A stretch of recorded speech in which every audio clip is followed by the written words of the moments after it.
오늘 말씀을 우리 함께 봉독하도록 하겠습니다. 오늘 말씀 사도행전 4장 8절부터 12절 말씀입니다. 제가 말씀을 봉독하도록 하겠습니다. 이에 베드로가 성령이 충만하여 이르되 백성의 관리들과 장로들아, 만일 병자에게 행한 착한 일에 대하여 이 사람이 어떻게 구원을 받았느냐고 오늘 우리에게 질문한다면 너희와 모든 이스라엘 백성들은 알라. 너희가 십자가에 못 박고 하나님이 죽은 자 가운데서 살리신 나사렛 예수 그리스도의 이름으로 이 사람이 건강하게 되어 너희 앞에 섰느니라. 이 예수는 너희 건축자들이 버린 돌로서 집 모퉁이의 머릿돌이 되었느니라. 다른 이로서는 구원을 받을 수 없나니 천하 사람 중에 구원을 받을 만한 다른 이름을 우리에게 주신 일이 없음이라 하였더라. 아멘. 네, 오늘도 이렇게 하나님과 함께 거닐기 위해 수요 기도의 자리에 나온 우리 모든 성도 여러분 진심으로 환영하고 또 축복합니다. 오늘도 우리 말씀을 듣는 가운데 우리가 함께 기도 제목을 가지고 한 마음으로 기도하는 가운데 하나님의 크신 은혜와 위로가 풍성히 있기를 주님의 이름으로 소망합니다. 우리는 계속해서 사도신경을 한 문장씩 차례대로 살펴보고 있습니다. 우리가 사도신경을 중요하게 생각하는 이유는 여러 가지 이유가 있다고 말씀을 드렸습니다. 일부 사람들이 이 사도신경의 출처를 문제 삼으며 이 사도신경을 거부하기도 하고, 또 다른 사람들은 자신이 고백하는 것과 달라서 이 사도신경을 거부하기도 합니다. 하지만 우리가 앞서 살펴봤다시피 사도신경의 시작은 역사적으로 명확히 알려진 바가 없고 모호하다고 하더라도 성령께서 인도하신 이 교회의 역사를 무시할 수는 없는 것입니다. 고대 교회 시대부터 성도들의 신앙에 큰 도움을 줬고 이단과 이교를 구분하는 데 큰 역할을, 훌륭한 역할을 한 이 사도신경은 오늘날에도 그 유효성은 충분합니다. 이런 전통은 아름다운 전통이라고 우리가 할 수 있을 것입니다. 그리고 우리가 계속해서 다음 세대에게 물려주어야 할 뜻깊은 전통이기도 합니다. 물론 이런 교회의 역사나 전통이 말씀을 앞서 나가서는 분명 안 됩니다.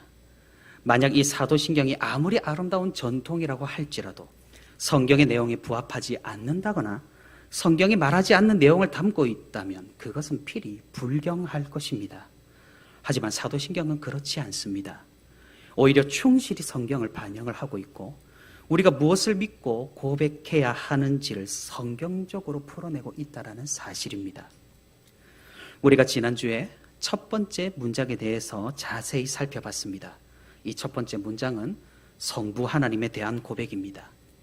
그 고백 가운데 우리가 핵심적으로 기억해야 할 사실은 하나님이 존재되지 않는 이 세상은 없고 선과 악의 중간 상태, 중립 상태, 하나님이 계시지 않는 공간이나 시간은 없다라는 것입니다. 모든 것은 하나님으로부터 하나님에게까지, 우리가 예수 그리스도를 알파와 오메가라고 부르는 것처럼 모든 것의 시작이요 모든 것의 끝이시라는 사실입니다. 그러니 모든 것을 창조하셨고 모든 것을 주관하시며 모든 것을 돌보시는 분이 하나님이라는 사실이죠. 그러니 우리는 어떻게 해야 합니까? 우리는 순종과 감사, 그 전능하시고 창조하신 능력 앞에 우리는 인정과 겸손이 있어야 한다고 말씀을 드렸습니다. 또한 이런 전능하시고 창조주이신 하나님을 우리가 아버지라고 고백을 합니다. 너무나도 멀게만 느껴질 수 있는 그 전능하시고 우리와는 급이 다르시고 차원이 다르시며 너무나도 위대하셔서 감히 우리가 올려다보기도 불가능한 그런 분이 우리의 아버지가 되신다는 사실을 우리가 고백합니다. 어떻게 아버지가 되십니까?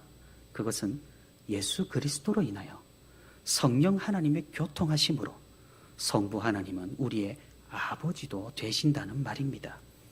그러니 우리는 이 첫 문장부터 벌써부터 삼위 하나님을 발견할 수가 있고 목격할 수가 있었습니다. 이 첫 문장에서 조직신학적으로 살펴보자면 우리는 신론과 삼위일체론을 엿볼 수가 있었던 것입니다. 우리는 어떤 말을 하거나 어떤 말을 듣거나 할 때 사실은 분명한 의미를 잘 모른 채 어렴풋이 이럴 것이다 라고 생각하고 넘어가는 경우가 많습니다. 예를 들어 보겠습니다. 우리가 믿는 절대적인 진리를 기독교라고 말합니다. 그런데 이 기독교가 정확히 무엇을 뜻하는지, 어떤 한자를 쓰는지 여러분 생각해 보신 적이 있으십니까? 우리는 그냥 어렴풋이 그냥 교회를 기독교라고 하고 교회 다니는 사람을 기독교인이라고 합니다. 물론 틀린 말은 아닙니다. 기독교를 영어로 하면 무엇입니까? 크리스티아니티라고 합니다. 다시 말해 크라이스트교입니다. 크리스트는 그러면 무엇입니까? 그리스도이죠. 그러니 기독교는 그리스도교입니다. 그것을 한자어로 기초라는 기자에다가 감독하다, 살피다의 독자를 써서 기독교라고 하는 것입니다. 그래서 예수 그리스도를 하나님의 아들이며 인류의 유일한 구원자로 믿는 종교를 기독교라고 하는 것입니다. 이 기독교에는 크게 세 가지 종파가 있죠. 예수 그리스도를 구원자로 믿는 세 종파가 있다라는 말입니다. 무엇입니까? 바로 로마 카톨릭, 동방정교회, 그리고 개신교입니다. 그런데 우리나라에서는 로마 카톨릭을 따로 뭐라고 부르죠? 천주교라고 주로 부르죠. 그리고 동방정교회는 우리나라에 있긴 합니다만 10개 이하로 그 세가 미미합니다. 그래서 기독교라는 말은 주로 우리나라에서는 개신교를 나타내게 되었다라는 것입니다. 이렇게 우리가 아무 생각 없이 별 의미 없이 기독교라고, 기독교인이라고 불러왔는데 그 의미를 따지고 들면은 무수한 정보들이 쏟아져 나오고 무수한 결계들이 처지는 것을 우리가 살필 수가 있다라는 말입니다. 그러니 우리는 사도신경에서도 그냥 그런 의미겠거니 넘어가는 것이 아니라 이것이 대체 무엇을 의미하는지 살펴보고 연구해봐야 우리가 진실로 올바른 고백을 할 수가 있다라는 것입니다. 이제 우리는 두 번째 문장을 살펴볼 것입니다. 사도신경 두 번째 문장 무엇입니까? 나는 아무도 대답을 안 해주시네요. 자, 무엇입니까? 나는 그의 유일하신 아들 우리 주 예수 그리스도를 믿습니다 입니다. 오늘 역시 지난번처럼 이 문장을 낱낱이 살펴볼 것입니다. 가장 먼저 예수님을 왜 우리가 그리스도라고 부르는지, 어떻게 우리의 주인이 되신 것인지, 그리고 유일하신 아들이란 의미가 무엇인지를 알아보아서 이 문장의 고백이 과연 어떤 고백인지를 살펴보겠습니다. 두 번째 문장부터는 이제 예수 그리스도에 대한 고백으로 넘어갑니다. 조직신학적으로 말해본다면 이제 기독론을 이야기를 하는 것이죠. 예수님이 어떤 분이신지, 어떤 일을 하셨는지, 그분이 우리에게 어떤 의미인지를 이제 고백을 하는 겁니다. 앞서서 우리가 기독교라는 의미, 기독교라는 단어의 의미를 살펴봤을 때 왜 기독교라고 했습니까? 그것은 예수님이 우리의 유일한 구원자라고 믿기 때문에 우리를 기독교라고 합니다. 사실 이 기독교라는 말은 역사적으로 예수님을 믿는 사람들이 자신을 부르기 위해서 만든 말이 아닙니다. 로마 시대 예수 그리스도를 믿는 사람들이 점차 늘어나고 이들의 목소리가 점차 커지고 어떤 정치적인 힘이 생겨나니 세상 사람들이 이들을 분류하기 위해서 만들어낸 단어가 바로 기독교인, 그리스도인이라는 단어였습니다. 그러니 사실 처음에는 그리 좋은 의미가 아니었죠. 무슨 요즘 정당과 비슷하게 마치 그리스도인들이 자신들의 이익을 위해 움직이는 집단인 양 그렇게 여겨졌기 때문입니다. 하지만 시간이 지나서 이런 부정적인 의미가 점차 희석되었고 이런 호칭을 성도들과 교회가 자연스럽게 받아들이게 되면서 우리 스스로도 이제는 기꺼이 기독교인, 기독교라고 부르게 된 것입니다. 다시 말해 기독교는 그리스도를 믿는 종교, 기독교인은 그리스도를 믿는 사람, 따르는 사람이란 의미입니다. 그럼 그리스도가 누구라고 믿는 겁니까? 다른 사람이 아닌 예수님으로 믿는 겁니다. 우리는 먼저 예수님을 그리스도라고 고백을 합니다. 그리스도는 잘 아시다시피 뜻이 무엇이죠? 기름 부음을 받은 자란 의미입니다. 기름 부음으로 무엇이 어떻게 되었다는 말입니까? 우리는 여기에서 다시 한번 삼위일체 하나님을 만나게 됩니다. 성부 하나님께서 세우시고 성령 하나님께서 기름을 부으심으로 예수님은 우리의 그리스도가 되신 것입니다. 기름 부음을 받았다라는 것은 무엇입니까? 직분과 사명을 받았다는 의미죠. 예수님의 세 가지 직분이 여기에서 등장을 합니다. 먼저 우리를 가르치시고 우리에게 계시해 주시는 선지자와 교사로서, 그리고 자기 몸을 단번에 들이심으로 우리를 죄에서 구원하신 대제사장으로서, 마지막으로 말씀과 성령으로 우리를 영원히 다스리시는 왕으로서 예수님 그리스도 직분과 사명입니다. 그래서 우리가 예수님을 그리스도라고 고백하는 의미가 바로 이런 의미를 가지고 있는 것이죠. 우리는 예수님을 우리의 왕으로, 또 우리의 선지자와 교사로, 그리고 우리의 대제사장으로 여기고 따른다는 말입니다. 그렇기에 우리는 어떤 사람이 되는 겁니까? 그리스도를 따르는 그리스도인이 되는 겁니다. 두 번째로 우리는 예수님을 우리 주, 즉 우리의 주인이라고 고백을 합니다. 우리는 지난주에 아버지 하나님의 의미를 살펴보면서 예수님 덕분에 우리가 하나님께 양자로 입양이 되었다라는 사실을 알아보았습니다. 그래서 어떻게 보면 우리의 큰 형님은 누구시죠? 예수님이시죠. 그리고 예수님을 큰 형님으로 모시는 우리는 모두 형제 자매인 셈입니다. 그런데 갑자기 한 문장 밖에 건너뛰지 않았는데 여기에서는 예수님을 우리의 주인이라고 말을 하고 있는 것이죠. 아니, 형님이면 형님이고 큰오빠면 큰오빠지 왜 갑자기 주인과 종의 개념이 등장하는 것일까요? 이것은 예수님의 사역과 밀접한 관련이 있습니다. 성부 하나님과의 관계성을 본다면 우리는 모두 형제 자매죠. 하지만 예수님께서 하신 사역과 우리에게 베푸신 것들을 고려한다면 예수님은 우리의 주인으로 정의가 되는 겁니다. 마치 이중적인 관계, 하지만 그것에는 어폐가 없는 그런 관계인 셈입니다. 그럼 예수님은 어떻게 우리의 주인이 되시는 겁니까? 옛날 고대 시대부터 지금까지 사법제도에는 돈이나 금, 은 이런 거를 주고 사람을 풀어주는 제도가 있었습니다. 지금도 벌금 제도가 그런 것이고 혹은 똑같지는 않지만 보석 제도가 그것입니다. 노예를 해방시키는 조건도 그 노예 주인에게 그 노예 값을 지불하면 되는 것입니다. 그래서 이것을 속량, 속전이라고 부릅니다.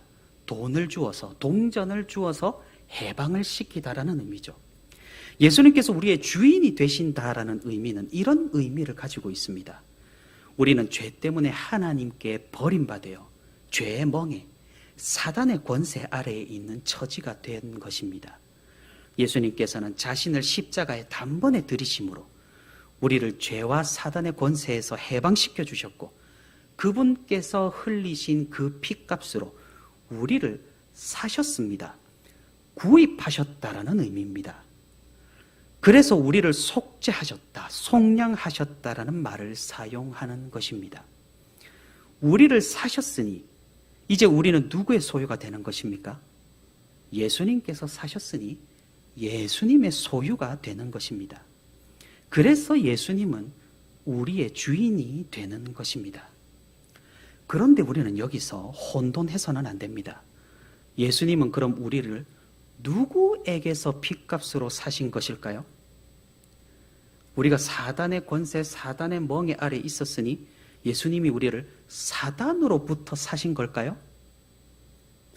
이런 개념을 가지면 곤란합니다. 고대 신학자 오리겐이 이런 개념을 가지고 예수님이 사단에게 값을 지불했다고 주장하여서 굉장히 신학적으로 큰 혼란이 있었습니다.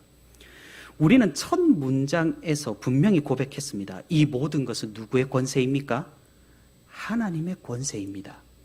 다시 말해 예수님께서는 사단에게 값을 치룬 것이 아니라 하나님께 값을 치룬 겁니다. 하나님께서 죄 때문에 우리를 버리셨기 때문에 우리가 사단에게 넘겨진 것입니다. 그러니 엄밀히 말해서 죄 때문에 하나님께서 우리를 유기하신 것이지 사단이 우리를 사서 우리가 사단의 소유가 된 것이 아니라는 것이죠. 중립이 없다라는 말입니다. 하나님 아니면 사단입니다. 하나님의 은혜가 없으니 오갈 곳 없는 우리가 사단의 권세 아래에 처해지게 된 것입니다. 그래서 하나님께서는 결국 자기 자신에게 값을 치르시고 우리를 거두시고 우리를 구원하신 것이 됩니다. 그러니 여기 구원에는 우리의 공로가 전혀 없다라는 말이 성립이 되는 것이죠. 그 값을 치루어서 우리의 죄값을 치루어서 우리의 소유가 예수님께로 이전되었다는 결정적인 증거가 뭡니까? 그것이 바로 예수님의 부활입니다. 부활은 성부 하나님의 인치심입니다. 예수 그리스도의 십자가 사역이 효과가 있고 그 공식이 완성이 되었다라는 확실한 증표가 바로 부활로 나타난 것입니다. 그래서 종합해 보면 우리는 예수님을 누구로 고백합니까? 우리를 죄에서 값으로 사신 우리의 주인 성부 하나님께서 세우시고 성령 하나님의 기름 부음을 받으신 예수님이라고, 그래서 우리 주 예수 그리스도라고 고백을 하는 것입니다. 마지막 세 번째로 우리는 예수님을 그의 유일하신 아들이라고 고백합니다. 여기에서 그 인칭 대명사죠. 그는 첫 번째 문장에서 우리가 고백했던 성부 하나님입니다. 다시 말해 하나님의 유일하신 아들로 예수님을 고백하는 겁니다. 여러분 개역 한글판 이전의 사도신경을 성도 여러분 기억을 하실 겁니다. 거기에서 두 번째 문장이 무엇이었습니까? 그 외아들 우리 주 예수 그리스도를 믿사오니 였습니다. 기억하시죠? 사실 외아들에서 유일하신 아들로 번역이 바뀌었습니다. 그런데 그것은 참으로 의미를 명확하게 잘 바꾼 것이라는 그런 생각이 듭니다. 왜냐하면 외아들이라고 하면 어떤 느낌으로 우리에게 다가오나요? 우리 인간의 형편에 따라 외동아들이라는 느낌이 강하게 듭니다. 물론 그 개념이 아주 틀린 개념은 아니겠지만 정확하지 않습니다. 예수님은 분명 외동아들은 아니니까 말입니다. 왜 그렇습니까? 우리를 입양하셨기 때문이죠. 하나님은 그래서 자녀가 아주 많으신 분입니다. 그런데 왜 예수님을 유일하신 아들이라고 부르는 것일까요?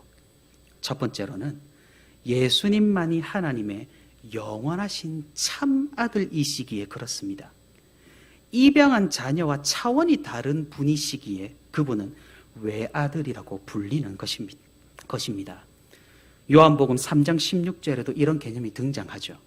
독생자를 주셨으니 독생자, 유일하신 아들입니다. 그런데 여기에서는 이런 참 아들이라는 의미를 넘어서 더 큰 의미를 다루고 있다는 사실입니다. 유일하신 아들이라는 이 고백은 단순히 입양자와 친자의 차이를 말하는 것에 그치지 않습니다. 독생자도 마찬가지입니다.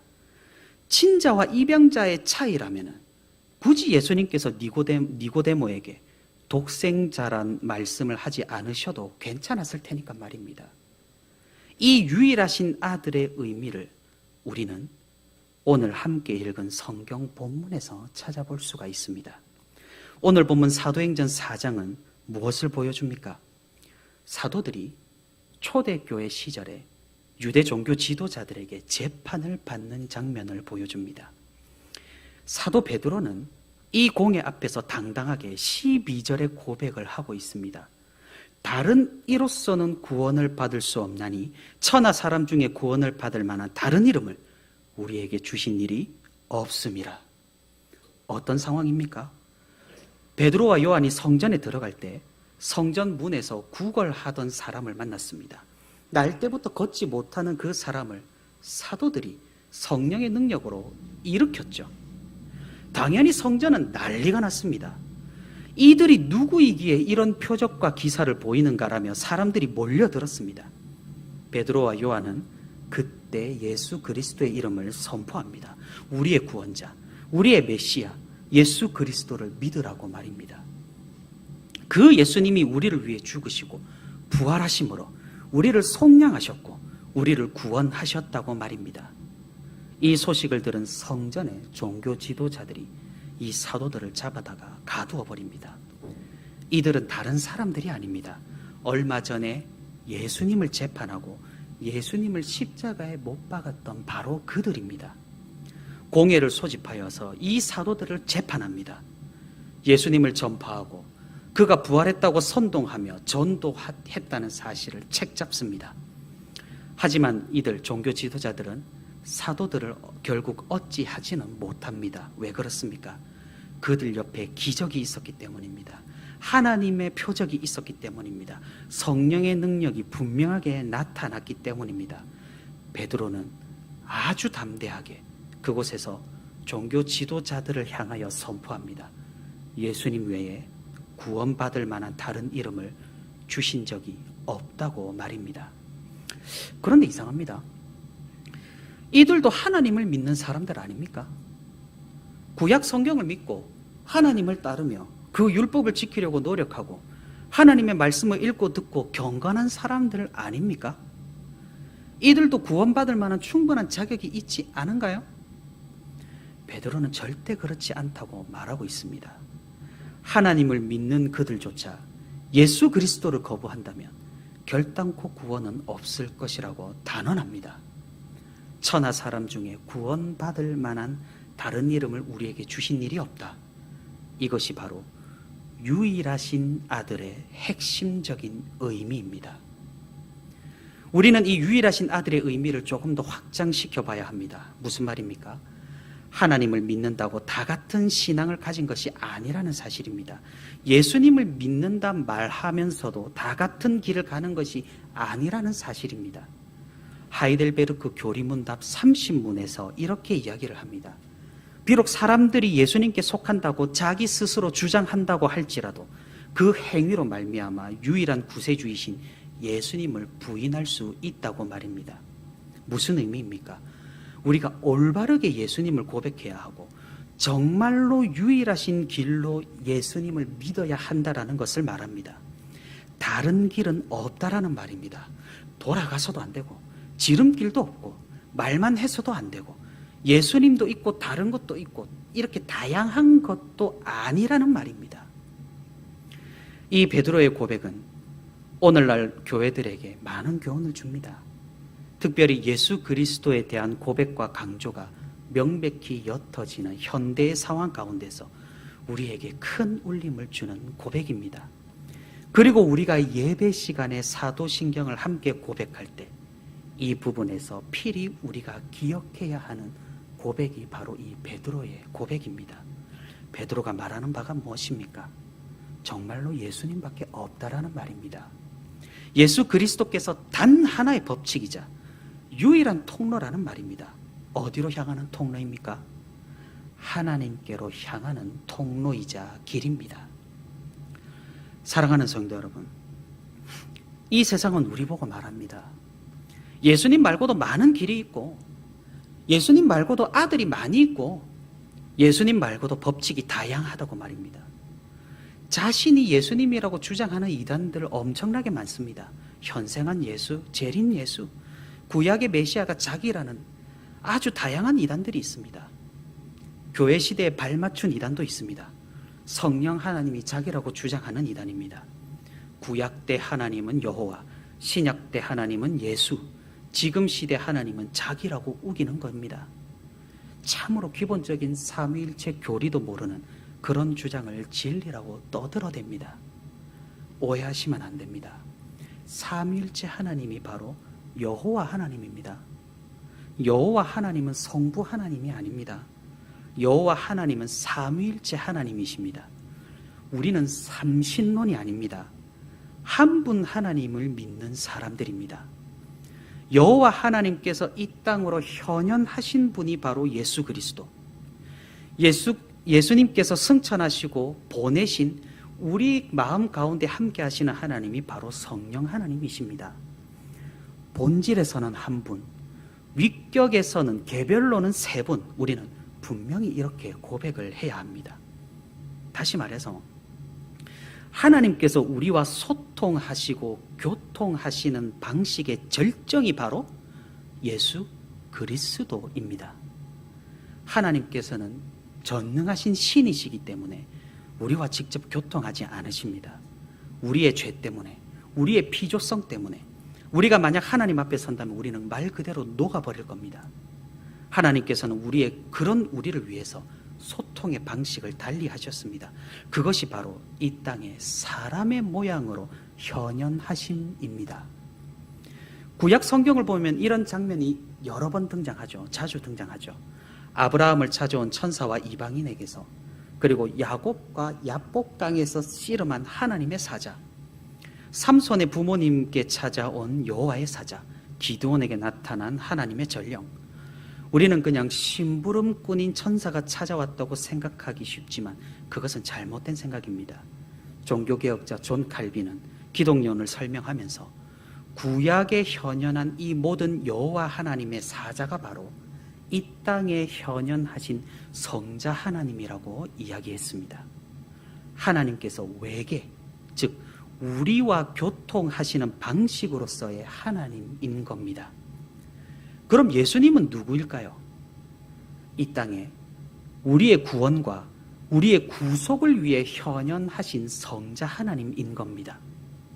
그분께서 예수님이라는 위격으로 이 땅에 오셨고, 그래서 그분은 신성과 인성 모두를 가지셨고 십자가에서 모든 것을 이루시고 부활하시고 승천하셨기에 그 이름이 여전히 우리에게 유효한 것이 됩니다.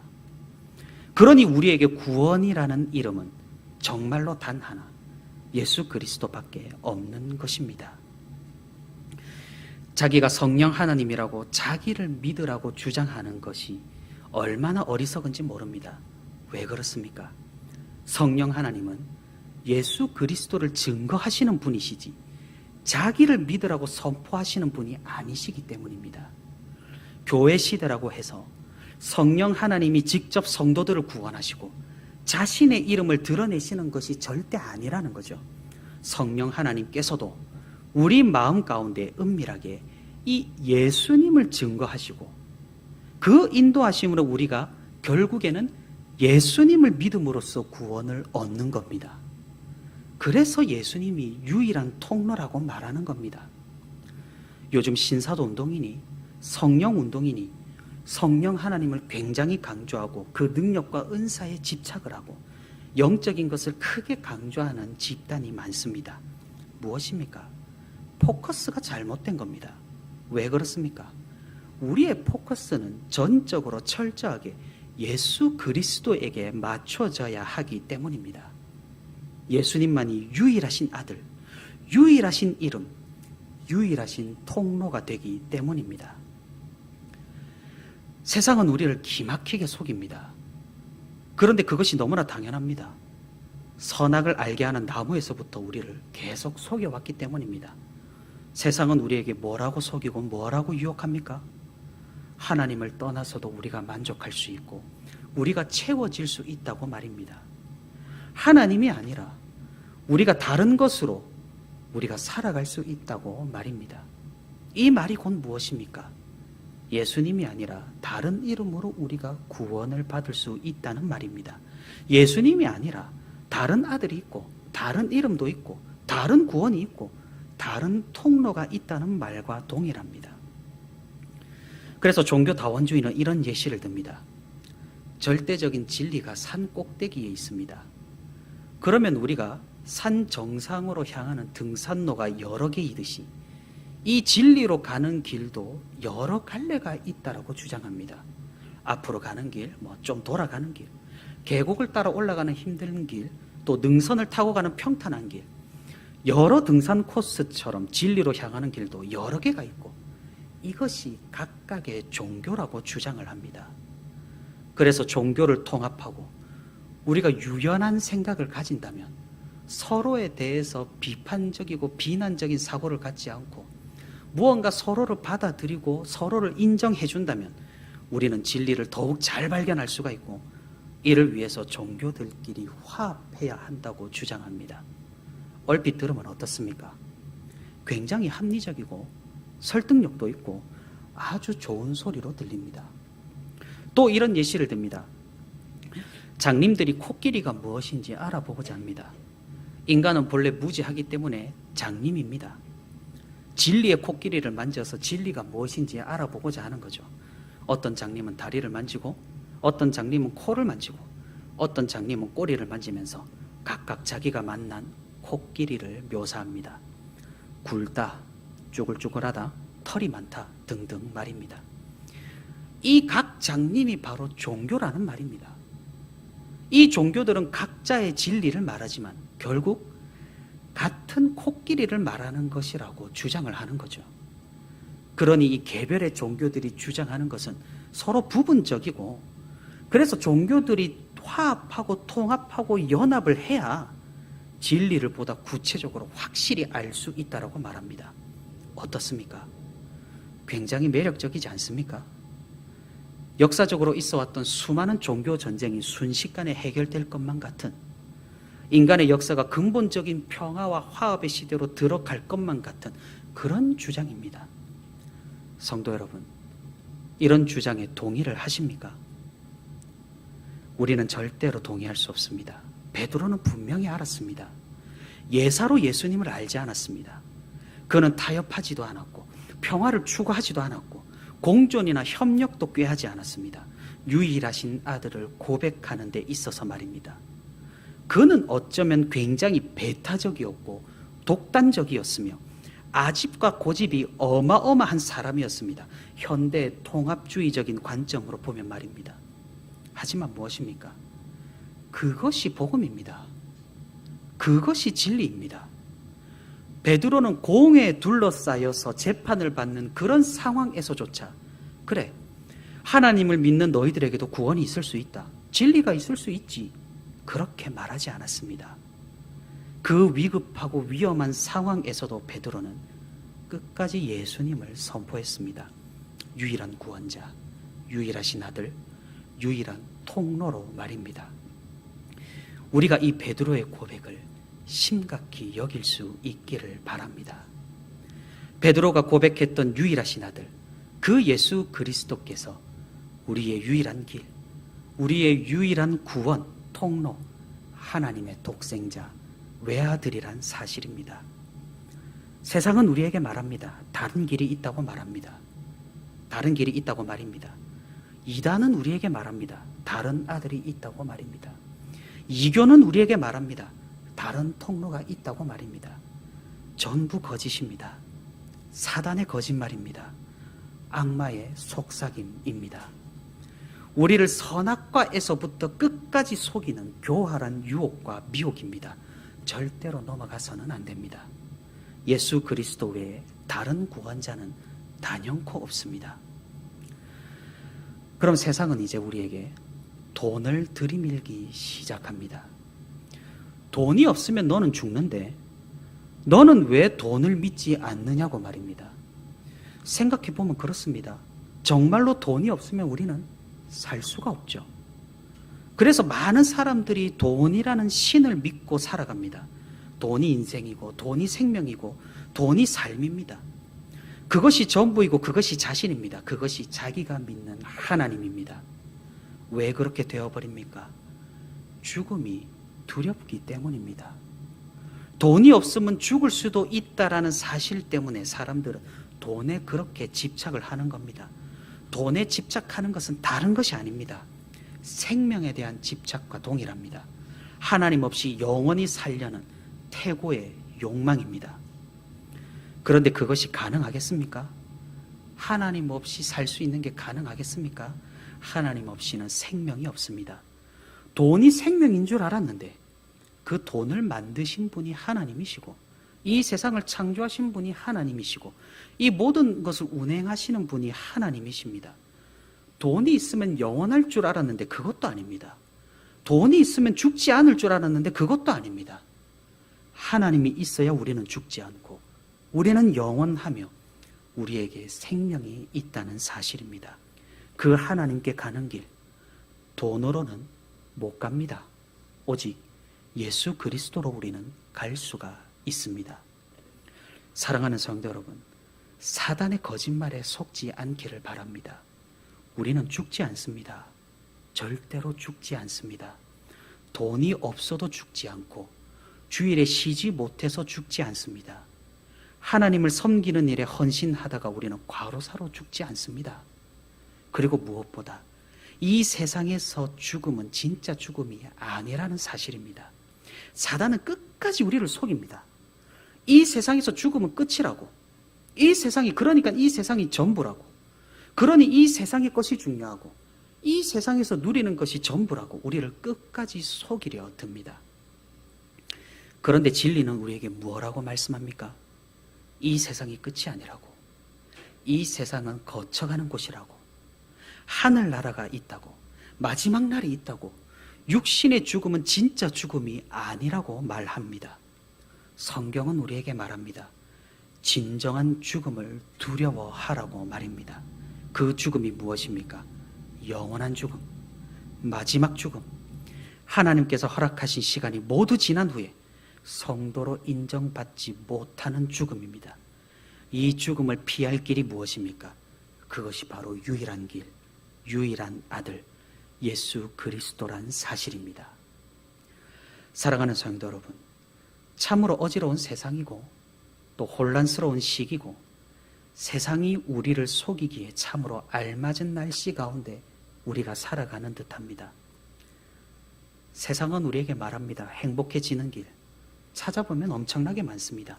건강이 최고라는 사람이 있고 버킷리스트를 작성하고 성취하는 사람이 있고 죽기 전에 꼭 가봐야 하는 명소들 정해서 가는 사람 많습니다. 이런 것들이 많습니다. 그런데 이 모든 것들을 다 누리고 우리가 이루고 즐긴다면 우리는 정말 행복해질까요? 기분은 좋겠습니다. 하지만 전도자가 우리에게 경고한 것처럼 우리는 허무함에 인해 지배당할 것입니다. 허탈함과 의미 없음에 우리는 고통할 것입니다. 풍족한 물질은 분명 우리에게 좋은 것이 될 수 있습니다. 인생을 편하게 만들어주고 여러 가지 일들을 가능하게 하고 안락한 삶으로 우리를 이끌어주기 때문입니다. 하지만 그것이 전부입니다. 그것이 한계입니다. 풍족한 물질이 우리를 구원해 줄 수가 없습니다. 우리를 구원시킬 능력이 그에게는 없습니다. 그러니 우리는 무엇을 쫓아야 하겠습니까? 우리가 무엇을 구해야 하겠습니까? 우리가 무엇에 목숨을 걸어야 하겠습니까? 변하지 않는 진리의 말씀이 가리키는 그 이름을 쫓아야 하고 성령 하나님께서 우리에게 증거하시는 그 이름을 우리는 구해야 하는 것입니다. 우리는 유일하신 아들 예수 그리스도의 목숨을 걸어야 하는 것입니다. 정말로 세상에 속지 않고 이 예수 그리스도만을 구하는 우리 모두가 되기를 바랍니다. 사단의 유혹과 미혹에 흔들리지 않고 정말 예수 그리스도만 쫓아가는 우리 모두가 되기를 바랍니다. 다른 길은 없습니다. 유일한 길입니다. 이 길로 믿음으로 나아가는 우리 모두가 되기를 바랍니다. 우리가 이 사도신경의 두 번째 문장을 고백할 때 이 모든 의미를 기억하고 되새김으로써 유일하신 아들 되시는 예수 그리스도로 충만해지는 저와 우리 부천시민교회 모든 성도가 되기를 주님의 이름으로 소망합니다.